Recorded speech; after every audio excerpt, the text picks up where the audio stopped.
Hello mga ka-trip, it's me again, Majang, ang vlogger niyong kunyang. So for today's video, may mini vlog tayo dahil ang haba ng hair ng lola niyo na naman dahil may pa-surprise ang aking jowa. Eto nga niya at kinuntsaba niya ang aking sisterette. Hindi na daw niya kinuntsaba si Jonex sapagkat datapuat na-i-spoil ang kanyang mga pa-surprise. Kaya yan ang inabala niya. In fairness, wala talaga akong kaalam-alam mga bikon. Todo picture ako ng aking panindang pang-send sa messenger kasi may nabili.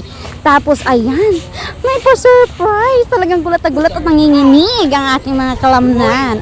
Diba? Pagkahaba ng hair. Napasana ko na lang talaga ang lahat. Para mga 10 seconds ako nag-loading dito mga big. Hindi nag-sink in sa akin na may dalang flowers ang aking sisterette. Of course!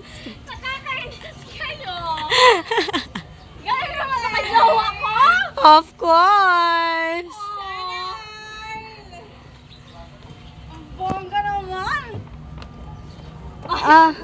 Checking ko na kung may sulat na yung card. Wow!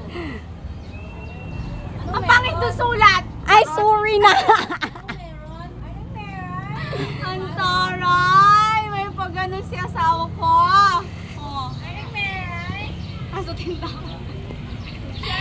Nakakainit naman niya. Oh my God! I'm so pretty today. Tapos may benta pa ako today.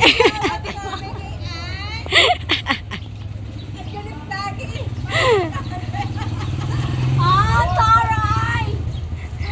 Teka muna. Huwag mo na ako ikitin! Pumunta ka na eh! Kamodel ako!